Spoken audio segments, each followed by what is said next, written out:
네, 이 사람은 오노다 히로라는 사람입니다. 여러분들 이 영상 보면서 어떤 생각하셨는지 모르겠는데, 이 사람은 29년 동안 전쟁이 끝났는데 혼자 열심히 전쟁을 한 사람입니다. 이게 여기 영상에도 보면 알겠지만 그가 전쟁이 끝났다는 소식을 듣지 못한 게 아닙니다. 그는 들었습니다. 전단지가 뿌려졌고 또 신문이 전해졌고 가족들이 편지도 쓰고 형이 가서 앞에 가서 얘기도 하고. 그런데 이 오노다이로는 그것을 믿지 않았습니다. 왜냐하면 자기가 아는 세계가 너무 확고했고 자신의 직속 상관이 얘기하지 않으면 이 전쟁이 끝날 리가 없다고 그는 믿었기 때문입니다. 그러니까 소식을 못 들은 게 아니라 소식은 들었는데 그냥 받아들이지 않고 거기서 계속해서 전투를 한 거죠. 그리고 결국은 정말 다 늙은 자신의 상관을 직접 수소문해서 그 전쟁이 끝났다는 사실을 받아들이고 일본으로 귀국을 하게 됩니다. 사실 일본에서는 이 사람 굉장히 영웅입니다. 네. 근데 일본에서는 영웅인지 모르는데 저는 그렇게 영웅은 아닌 것 같아요. 이 사람 이야기를 보면서 영웅의 이야기로 제가 보지는 않습니다. 이미 그가 정글에 있는 동안 45년의 전쟁은 끝났는데 이미 전쟁이 끝나고 새로운 세상이 왔는데 그는 29년 동안이나 그것을 거부하고 거기서 다른 세상을 살았습니다. 사람들은 집을 짓고 결혼을 하고 아이를 낳고 살았는데 그는 그냥 혼자 전쟁을 한 거죠. 청춘을 잃었고 싸우는 동안 심지어 아까 영상에도 나오지만 그 섬에 있는 사람들을 굉장히 다수를 죽였어요. 이게 누군가에게는 충성으로 들리고 대단하다고 느껴지고 또 영웅의 이야기로 느껴질 수 있지만 이 사람 삶을 보면 새로운 세상이 왔는데 그 세상을 받아들이지 않은 그런 그 29년의 세월이라는 것이 저에게는 되게 허무한 29년이 아닌가라는 생각을 해보게 됩니다. 아무리 성실해도 지금이 어떤 세상인지 모르면 그 성실함은 엉뚱한 곳에 쓰여지게 되는 것 같아요. 오늘 우리가 베드로의 첫 번째 설교를 이제 나누게 될 텐데 어제 여러분들에게 이 설교를 읽고 묵상해 보라고 말씀을 드렸는데 여러분들 정말 이 설교를 읽고 어떤 생각을 하셨는지 모르겠습니다. 제가 요즘에 딸들하고 뭐 이런저런 얘기를 하다가 국어 얘기를 하면 문단을 읽고 그 문단이 진짜 얘기하고 싶은 게 뭐냐 그걸 찾는 게 되게 중요하다 제가 맨날 얘기하거든요. 여러분은 이 설교를 읽으면서 베드로가 진짜 얘기하고 싶은 건 뭘까? 뭐였을까요? 베드로가 이 설교를 통해서 사람들에게 이야기하고 싶었던 거. 오늘은 좀 그 얘기를 하려고 합니다. 사실 이 설교는 저처럼 그냥 사람들에게 이렇게 설교하기 위해서 시작한 설교는 아닙니다. 베드로가 설교를 하기 전에 그 앞에 사건이 있었습니다. 제자들이 하늘로 올라가신 예수님의 명령에 따라서 마가의 다락방에서 기도할 때에 그들 가운데 성령님이 임하셨습니다. 그리고 성령 충만한 사람들, 그 제자들이 성령님이 주신 능력으로 말미암아서 그곳에 온 사람들, 각 나라의 말로 11절에 보면 하나님의 큰 일들을 이야기하기 시작했습니다. 그래서 사람들이 놀라게 됐어요. 쟤네 갈릴리 애들인데 우리나라 말 모르는 사람인데 어떻게 우리나라 말로 저렇게 유창하게 하나님의 일을 이야기하나 하고 놀랐습니다. 그러면서 놀라다가 도저히 이해가 안 되는 현상이니까 사람들은 그 현상을 어떻게 얘기했냐면 13절에 보면 쟤네들이 술에 취했구나 라고 이야기하게 됩니다. 그래서 베드로의 설교는 제자들이 성령을 받고 각 나라의 말로 하나님 나라의 큰 일을 이야기하는 것에 대해서 쟤네들 술에 취했네 라고 말하는 사람들에게 이건 술에 취한 게 아니라 하나님의 말씀이 이루어진 것이라고 설명하는 것이 바로 베드로의 설교입니다. 우리가 지난주에 나누었던 대로 예수님 부활하신 후에 40일 동안 예수님은 제자들과 함께 하시면서 하나님 나라의 일들을 그들에게 가르치셨습니다. 그리고 하늘로 올라가셨어요. 그럼 남아있는 제자들이 무엇을 했을까 생각해 보면 물론 그들은 예수님의 명령에 따라서 함께 모여서 마가의 다락방에서 기도했습니다. 그러나 그들은 기도만 한 것이 아니라 그들이 한 일은 예수님이 가르쳐 주신 그 하나님 나라의 일들, 구약 성경에 이야기되어진 많은 말씀들을 기억하고 복습하고 예수님이 죽으시고 부활하시고 하늘로 올라가시고 이제 자신들의 삶에 주어진 일들을 이제 구약의 성경으로 어떻게 해석할 수 있을지 그들은 공부하고 연구했을 겁니다. 지금 일어나고 있는 일들, 자신의 스승인 예수님이 죽으시고 부활하시고 하늘로 올라가신 이 모든 일들은 그냥 어느 날 갑자기 일어난 것인가? 이런 일들이 왜 일어났는가? 이런 일들에 대해서 성경은 과연 이야기하고 있는가? 하나님은 이것들을 무엇이라고 말해주고 있는가? 제자들은 이 기간 동안 그것에 대해서 공부하고 열심히 기도하는 시간을 가졌음에 분명합니다. 베드로도 마찬가지였겠죠. 그래서 베드로는 성령님이 임하시고 각 나라의 말을 알지 못하는 제자들이 어떻게 각 나라의 방언으로 하나님의 큰 일들을 이야기할 수 있는지, 이런 현상이 술에 취하거나 귀신이 들린 게 아니라 베드로가 보기에는 구약의 예언자 요엘의 말이 실제적으로 지금 이루어진 것이라는 사실을 베드로는 깨닫게 된 거예요. 그래서 술에 취했다고 이야기하는 사람들한테, 야, 여러분, 이건 술에 취한 게 아니라 구약 성경에 요엘 선지자가 했던 이야기가 지금 우리들에게 이루어진 것입니다 라고 설명을 하는 것이 바로 베드로의 설교입니다. 베드로의 설교에는 세 곳의 구약 성경이 인용이 돼 있어요. 그러니까 베드로가 설교한 것은 그냥 얘기한 게 아니라 구약 성경에 이렇게 얘기했는데 그게 이렇게 된 거야 라고 설명을 한 거거든요. 그 첫 번째가 요엘이고, 두 번째는 시편이고, 세 번째도 시편입니다.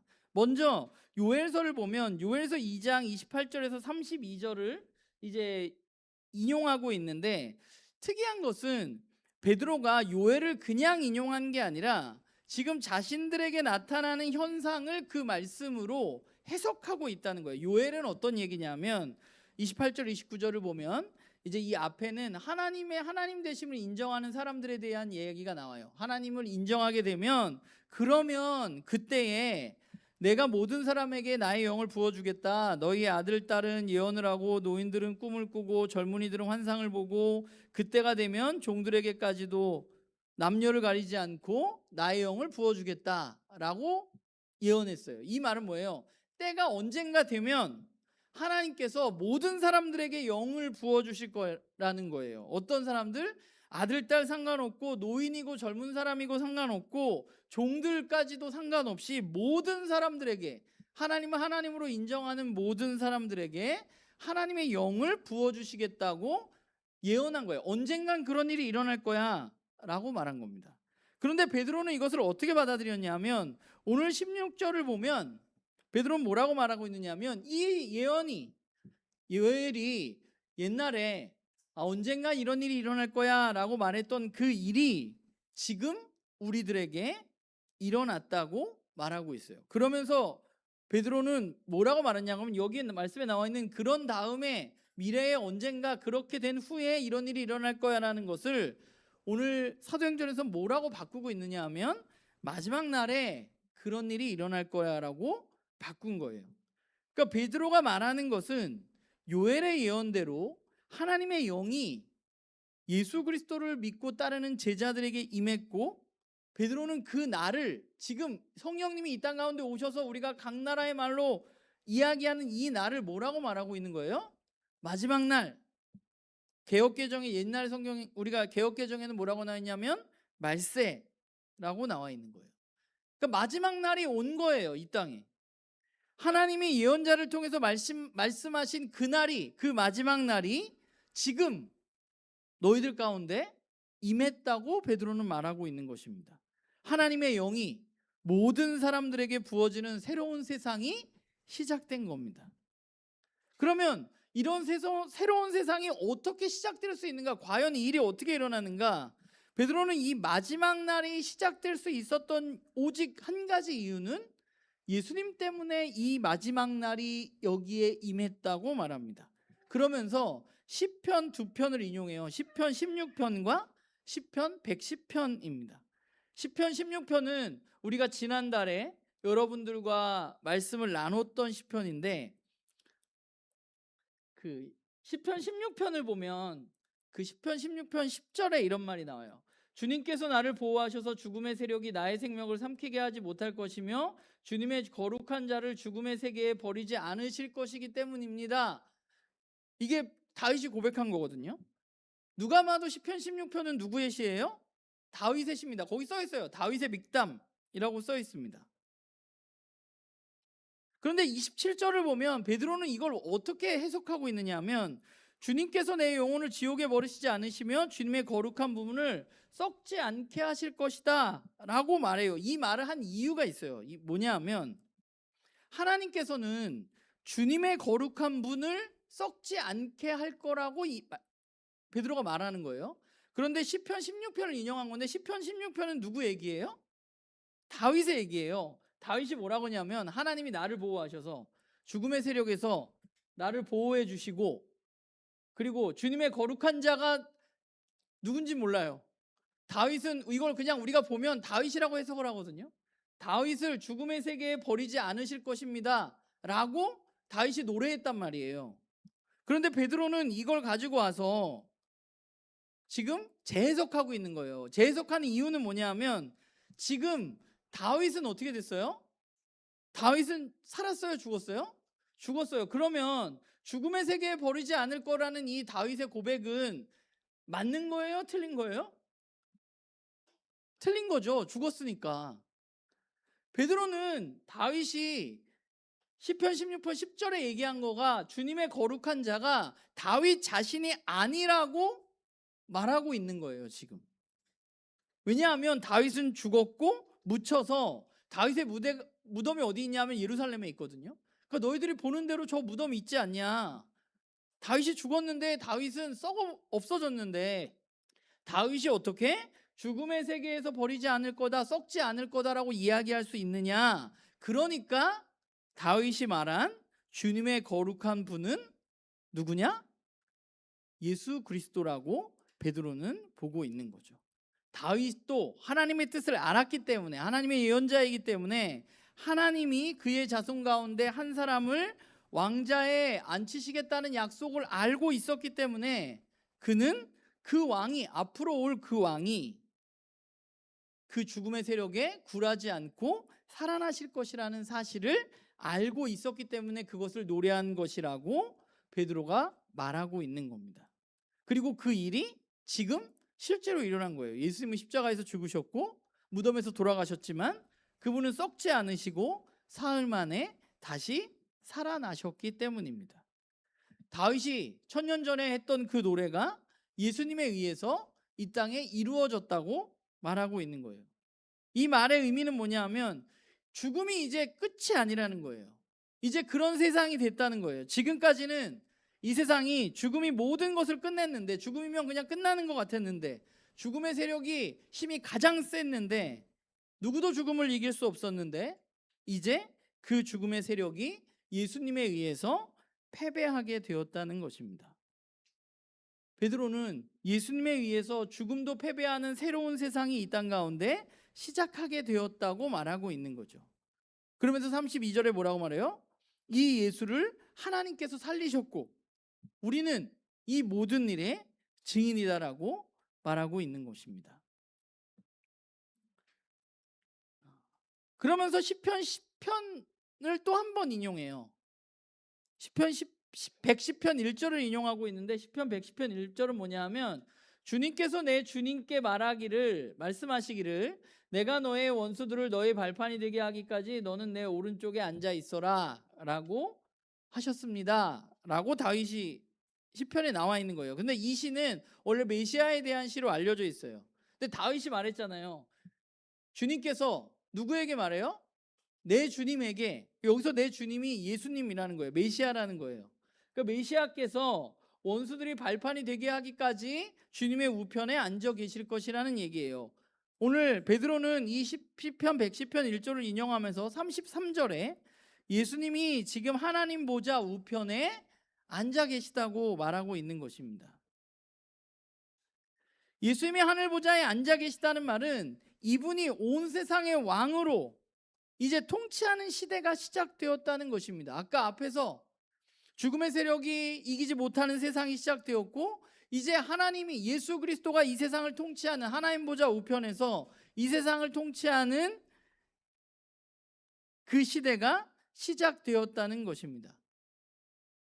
그래서 이런 새로운 세상이 요엘이 말한 그 예언이 시작되었다는 거예요. 예수님께서 제자들에게 그곳에서 성령을 부어주셨기 때문입니다. 결국 베드로가 이 설교에서 말하고 있는 건 뭐냐면 예수님이 구약 성경에서 하나님이 약속하신 바로 그 메시아 그리스도라는 거예요. 그래서 36절에 그는 이렇게 말합니다. 하나님께서는 여러분이 십자가에 못 박은 이 예수를 주님과 그리스도가 되게 하셨습니다. 예수님은 누구예요? 그리스도이십니다. 예수님이 진짜 그리스도라는 것은 결국 이 땅에 마지막 날, 하나님의 영이 부어지는 그 마지막 날, 하나님의 다스림이 있는 그 하나님의 나라가 시작되었다는 것을 성경이 이야기하고 있다고 베드로가 지금 이 술 취했다고 말하는 사람들한테 얘기하고 있는 거예요. 아주 간단히 얘기하면 너희들이 술 취했다고 얘기하는데 우리가 술 취한 게 아니라 이제 진짜 그 마지막 날 하나님이 우리와 함께 하시는 그날이 시작되었다고 사람들에게 말하고 있는 거죠. 그날이 시작되었다는 증거는 뭐냐면 그들이 눈에 보는 것처럼 지금 제자들이 하나님의 영을 받아서 각 나라의 말로 이야기를 하기 시작했다는 거예요. 원래 구약 성경에는 여러분 하나님의 영이 있어요. 구약 성경 읽어보면 하나님의 영 이야기가 나와요. 그런데 하나님의 영은 누구한테 부어지느냐 하면 모든 사람에게 부어지질 않아요. 하나님의 영은 매우 특별한 몇몇 사람에게만 부어지게 되어 있습니다. 그런데 마지막 날이 되면 어떤 일이 일어난다고요? 하나님의 영이 누구에게 부어져요? 모든 사람에게, 어른이고 아이고 젊은이고 남자고 여자고 종이건 주인이건 모든 사람에게, 예수 그리스도를 받아들이는 모든 사람에게 그 일이 일어날 거라고 베드로가 말하고 있는 거죠. 지금 그 일이 일어난 겁니다. 그런데 우리가 여기서 한 가지 생각해 보아야 할 것은 18절에서 20절 말씀이에요.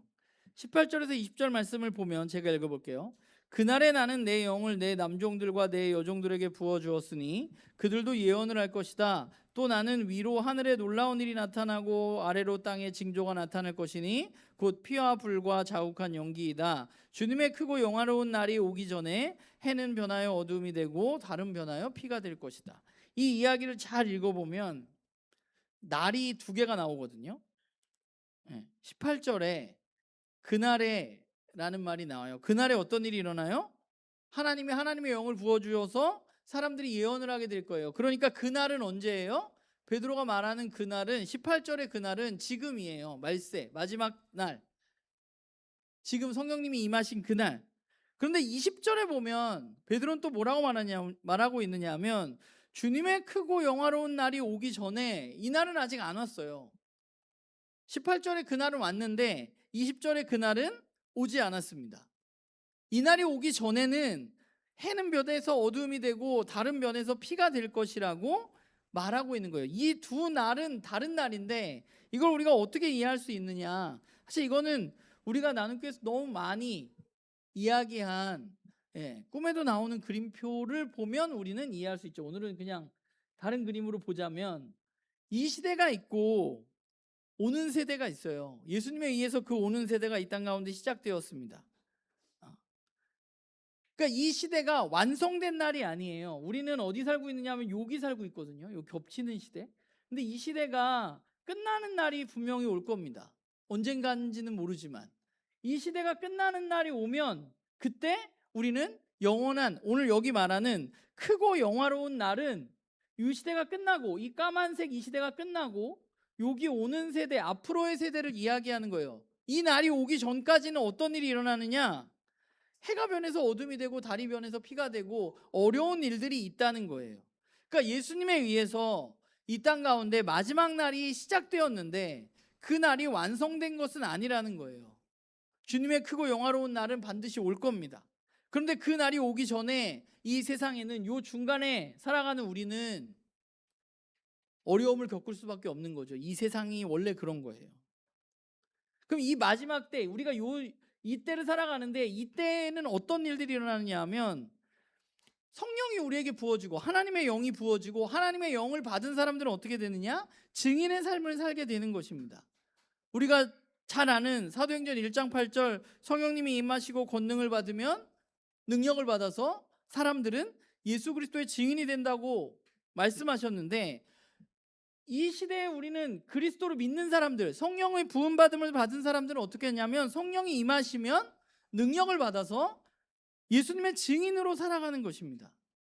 성령님이 임하시면 어떤 일이 일어나느냐? 성령님이 임하시고 제자들이 막 병을 고치고 기적을 행하고 그런 게 아니라, 성령님이 임하셔서 그들이 한 첫 번째 일은 하나님의 큰 일을, 예수 그리스도를 통한 구원의 복음을 사람들에게 각 나라의 말로 알아듣기 쉽게 설명한 것입니다. 마지막 날에 성령 충만함을 받은 사람들에게 어떤 일이 일어나느냐? 증인으로 우리가 살아가는 거예요. 그러니까 저와 여러분이 성령 충만함을 받았다면, 우리가 예수 그리스도를 믿고 성령님이 우리 안에 있다면 우리는 뭘 해야 되느냐 하면 증인으로 살아가게 돼요. 우리가 증인으로 안 살면 뭔가 문제가 있는 거예요. 지금 저와 여러분에게 우리가 예수 그리스도의 증인으로 살지 않고 있다면 무언가 문제가 있는 겁니다. 근데 우리는 그 증인으로 안 살아도 별 문제가 없다고 생각해요. 근데 문제가 없는 게 아니에요. 문제가 있는 거예요. 우리는 왜냐하면 성령이 부으시면 우린 증인으로 살아야 돼요. 그게 성령이 말하는 거예요. 그래서 저와 여러분이 증인의 삶을 살아가야만 합니다. 이 세상 가운데. 그런데 문제는 뭐냐면 앞에서 말했지만 아직 오지 않은 주님의 크고 영화로운 날이 오기까지 이 세상은 어려움과 고난이 있습니다. 요 시기를 살아가고 있는 사람들에게, 성령을 부음받은 요 시기를 살아가는 사람들에게는 어떤 일이 일어나느냐? 고난이 있습니다. 하나님의 영이 부어졌다고 해서 고난이 사라지는 게 아니에요. 하나님의 영이 우리와 함께 한다 그래서 우리가 막 일이 다 잘 풀리는 게 아닙니다. 하나님의 영이 임한 사람들은 이 세상에서 고난을 받을 수밖에 없습니다. 왜냐하면 증인으로 살아야 하니까. 여러분들이 사도행전을 저와 함께 같이 우리가 읽고 있는데, 사도행전을 읽으면서 여러분들이 만나는 얘기가 뭐예요? 스데반이 성령이 충만해서 뭘 했어요? 예수 그리스도를 증언했습니다. 어떻게 됐어요? 고난을 받고 죽었습니다. 베드로가 성령이 충만함을 받아서 복음을 전했습니다. 복음을 전하니까 어떻게 됐어요? 종교 지도자들에게 갇히고 매맞고 쫓겨났습니다. 바울은 어떻나요? 예수 그리스도의 복음을 이곳저곳에 전했습니다. 바울은 심지어 이방인에게 복음을 전하라고 하나님이 직접 말씀해 주셨어요. 그래서 그 일을 했어요. 그러면 가는 곳마다 편해야 되잖아. 하나님의 뜻을 행하는데, 하나님이 하라고 하는 일을 내가 열심히 하고 있는데 잘 풀려야 되는 거 아니에요? 우리가 상식적으로 생각하면. 근데 사도행전이 우리한테 얘기해 주고 있는 건 뭐예요? 바울이 하나님의 뜻을 잘 행하고 있는데 그는 매일 맞고 감옥에 갇히고 도망 나오고 이런 일들이 계속돼요. 그게 사도행전 얘기예요. 처음부터 끝까지 다 똑같은 얘기야. 성령 받아서 증언하다가 고난받는 얘기. 왜 그러냐? 성경은 완전한 그날이 오기 전에 성령 충만함을 받은 사람들, 증인으로서의 삶을 살아가는 사람들은 원래 그렇다고 우리들에게 말하고 있는 거예요. 스데반의 죽음, 베드로의 고난, 바울의 고난, 그 외에 제자들의 고난, 증인으로 살아가는 사람들의 고난, 그게 이상한 게 아니라 원래 마지막 날에 그런 일들이 일어나는 거예요. 여기 사는 사람들은 원래 그런 거예요. 원래 고난을 받고 사는 거예요. 놀라운 것은 스데반도 베드로도 바울도 제자들도 그 사실을 모두 잘 알고 있었다는 거예요. 마지막 날이 시작되고 성령님이 나에게 오셔서 내가 증인으로 이 마지막 날을 살아가게 될 때 나는 고난을 받을 수밖에 없어 라는 사실을 이 사람들은 너무 잘 알고 있었어요. 그래서 그 사람들은 전혀 두려워하지 않아요. 스데반도 안 두려워. 이상하잖아. 복음을 전하는데 돌을 던지는데 얼굴이 평온하고 그 사람들 용서해달라고 기도하잖아요. 베드로가 감옥에 갇혔다가 천사에 의해서 나왔는데 천사가 다시 가서 성전에서 예수님 전하라니까 또 가서 전하잖아. 아니 감옥에서 나온 사람이 성전에 가서 왜 또 복음을 전해? 바울은 복음 전하다가 맞아서 감옥에 갔다가 풀려나고 도시에서 도망가고 이런 일이 있는데 왜 또 복음을 전합니까? 이상하잖아요. 고난 받는 게 정상적이지가 않은 거면 이건 이해가 안 되는 성경이에요. 그런데 스데반도 베드로도 바울도 이걸 모두 알고 있었다는 거예요. 증인으로 살면 고난을 받는구나. 그렇기 때문에 그들은 죽음을 두려워하지 않고 감옥을 두려워하지 않고 매질을 두려워하지 않은 겁니다. 심지어 그들은 고난이 있을 때마다 어떤 생각을 했느냐? 야, 고난이 있는 것을 보니까 내가 지금 여기에서 성령 충만하게 매우 잘 살고 있는 거구나 라고 그 사람들은 생각한 거예요. 그러니까 너무 기뻐. 죽어가는데 감옥에 있는데도 좋아서 찬송을 불러요. 왜냐하면 그걸 알고 있기 때문입니다. 이게 안타까운 건지 좋은 건지 모르겠지만 저와 여러분도 거기를 살아가고 있는 사람이라는 거예요. 네. 그럼 우리는 어떻게 이 마지막 날, 시작된 마지막 날을 살아야 되느냐? 우리가 먼저 해야 될 것은 이 시대가 시작되었다는 것을 우리가 인정하는 겁니다. 마지막 날이 시작되었다는 것. 우리가 얘기하잖아요. 야, 진짜 말세다. 말세인 것 같다라고 말하는데 성경이 말하는 게 그거예요. 말세예요. 마지막 날이에요. 저와 여러분은 마지막 날을 살고 있는 사람들입니다. 베드로도 마지막 날을 살았고 스데반도 마지막 날을 살았고 바울도 마지막 날을 살았고 우리의 믿음의 선배들은 모두 마지막 날을 살았던 사람들입니다. 우리는 우리가 지금 살아가는 이 세상이 마지막 날이라는 사실, 여기 요 가운데 겹쳐 있는 부분이라는 사실을 우리는 알아야만 하는 것이죠. 오르다 이로처럼 이미 그 마지막 날이 왔는데 아니야, 안 왔어. 이건 속이는 거지. 전단지가 와도 부모님이 와서 얘기를 해도 아니지. 이건 끝나지, 마지막 날이 오지 않았는데 마지막 날이 왔다고 나를 속이는 거지. 이렇게 해석해서는 안 돼요. 마지막 날이 왔다는 것을 우리는 인정해야 하고 새로운 세상에서 살아가야만 합니다. 그리고 두 번째 우리가 해야 할 일은 마지막 날이 왔다는 것을 알게 됐다면 우리는 우리의 삶의 방향을 돌이켜야만 합니다. 성경을 그것을 회개라고 말합니다. 마지막 날이 오기 전의 삶과 마지막 날이 온 후의 삶은 같을 수가 없어요. 우리의 삶이 바뀌어야만 됩니다. 이 이야기를 오늘 베드로가 했어요. 이제 너희들에게 새로운 세상이 왔어. 예수 그리스도에 의해서 이 세상이 시작됐어. 그런데 너희들이 그 예수 그리스도를 죽였잖아. 아직 이해 못하잖아. 마지막 날을 못 받아들이고 있잖아 라고 얘기하니까 사람들 몇몇이 마음이 찔려서 베드로한테 물었습니다. 이제 그럼 우리는 어떻게 해야 되느냐? 그럴 때 베드로가 38절에 말합니다. 회개하십시오. 그리고 여러분 각 사람은 예수 그리스도의 이름으로 세례를 받고 죄 용서를 받으십시오. 그리하면 성령을 선물로 받을 것입니다. 회개해야 돼요. 돌이켜야 돼요. 사도행전을 읽어보면 복음이 전해졌을 때 늘 두 가지 반응이 나타납니다. 정말로 새로운 세상이 예수님에 의해서 시작되었다는 것을 받아들이는 사람들과 받아들이지 않는 사람들이에요. 그런데 그 중에 예수 그리스도의 복음을 받아들인 사람들에게는 어떤 일이 일어나느냐? 삶이 바뀝니다. 특별히 이방인들은 우상을 섬기는 사람들이었는데 그 사람들이 예수 그리스도의 복음을 받아들인 후에 어떤 일이 일어나느냐? 우상을 버리고 오직 하나님 한 분이 유일한 신이라고 그들은 받아들이게 됐습니다. 우리 집에 있는 우상 신상을 태워버렸어요. 이제 나는 더 이상 신전에 바쳐진 그 고기를 먹지 않게 되었습니다. 왜냐하면 마지막 날이 왔다는 것을 받아들였기 때문에 내 삶이 바뀌어야 돼요. 삶의 방향을 바꿔야 돼요. 그런 일들이 일어나야 돼요. 그러면 우리는 어떻게 살아가야 할까? 오늘 21절에 보면 그러나 주님의 이름을 부르는 사람은 구원을 얻을 것입니다 라고 말했습니다. 결국 하나님은 우리를 구원하실 거예요. 주님의 이름을 부르는 사람을 구원하신다고 했으니까. 주님의 이름을 부르는 것은 무엇일까?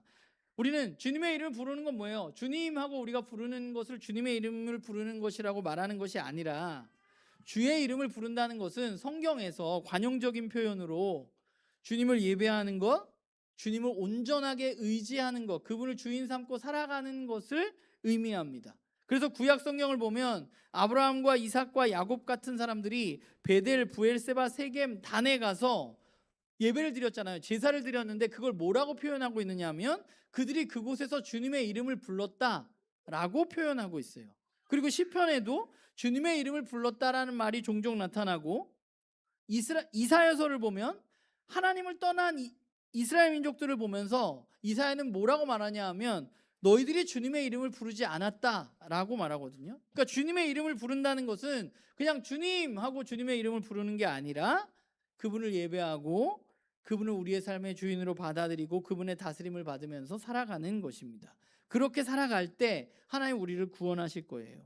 그러니까 우리는 이 땅에서 뭘 해야 되냐? 주님을 예배하고 주님을 의지하고 주님을 주인 삼고 주님의 뜻을 이루어 가야만 하는 것입니다. 예수님께서 제자들에게 그 일을 가르쳐 주시고 보여주셨던 것처럼 이제 마지막 날에 성령 충만한 우리도 그 길을 걸어가는 거죠. 여기서 말하는 구원 받는다는 것, 21절에 구원을 얻을 것이다 라는 것이 저는 꼭 미래의 얘기만을 의미하는 건 아닌 것 같아요. 마지막 날에 물론 주님 우리에게 구원을 주실 것이지만 또한 오늘 우리는 우리의 삶 속에서 고난이 있더라도 성령님과 함께 구원의 삶을 누리면서 살아가고 있는 것이죠. 그가 우리들에게 일어나야만 하는 일들입니다. 그리고 또 하나 마지막으로 한 가지 더 얘기하자면 성령님이 충만하게 된 사람들, 예수 그리스도를 받아들이게 된 사람들, 그 사람들에게 어떤 일들이 일어나느냐? 그 사람들은 새로운 공동체로 살아가게 됩니다. 오늘 읽진 않았지만 베드로가 설교를 한 후에 많은 사람들이 예수 그리스도의 복음을 믿게 되고 그 다음에 어떤 일이 일어났어요? 우리가 너무 잘 아는 것처럼 그들이 함께 모여서 공동체를 이루게 되었습니다. 그 공동체는 어떤 공동체예요? 다른 사람들의 필요를 살피고 다른 사람들을 위해서 나 자신의 것을 나누고 희생하는 공동체였습니다. 그런 일들이 이 마지막 날을 살아가는 사람들에게서 일어나게 되는 겁니다. 저와 여러분에게 우리가 그 시대가 시작되었다는 것을 믿는다면 우리는 우리의 삶의 방향을 돌이키고 그분을 예배하고 또 우리는 새로운 대한 공동체로서 이렇게 함께 살아가게 되는 것이죠. 성경은 우리에게 진짜 마지막 날이 시작되었다, 진짜 새로운 세상이 시작되었다라고 분명히 이야기합니다. 중요한 것은 우리가 그 마지막 날이 임했다는 사실을 받아들이냐 받아들이지 않느냐 하는 것이고, 우리가 그 마지막 날 새로운 세상이 온 것을 받아들였다면 우리는 아직 완전하게 오지 않는 그 완전한 하나님의 나라의 중간기에 살고 있다는 사실을 알아야만 돼요. 그렇기 때문에 우리는 예수 그리스도의 증인으로 살아갈 때 어려움을 겪을 수 있다는 사실도 우리는 알아야만 합니다. 우리가 그것을 알게 될 때 우리는 성령님이 주시는 능력으로 이 땅 가운데 진짜로 이 마지막 때에 하나님의 증인으로 이 땅에서 살아가게 되는 것이죠. 성령님이 우리가 예수 그리스도를 믿을 때 성령님 우리 안에 오셨고 성령님 우리에게 여전히 능력을 주셔서 우리가 증인으로 살아가기를 독려하고 계십니다. 바라기는 저는 저도 그렇고 여러분들도 그렇고 우리가 그분의 이야기에 조금 더 귀를 기울이기 바랍니다.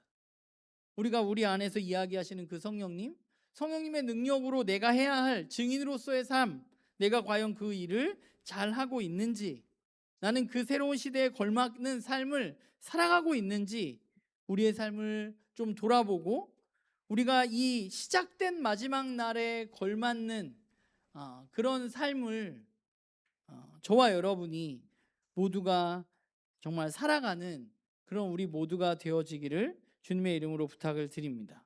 그래서 저와 여러분을 통해서 정말 우리들이 온전한 증인으로 이 땅 가운데 살아가서 예수 그리스도의 복음이 더 많은 이들에게, 여전히 그 새로운 세상이 온 것을 알지 못하는 사람들, 또는 그건 듣긴 들었는데 그 나라를 받아들이지 않고 있는 사람들에게 우리가 그 나라의 삶이 어떤 것인지 보여주고 증거하는 그런 증인의 삶을 살아가는 우리 모두가 되기를 주님의 이름으로 부탁을 드립니다.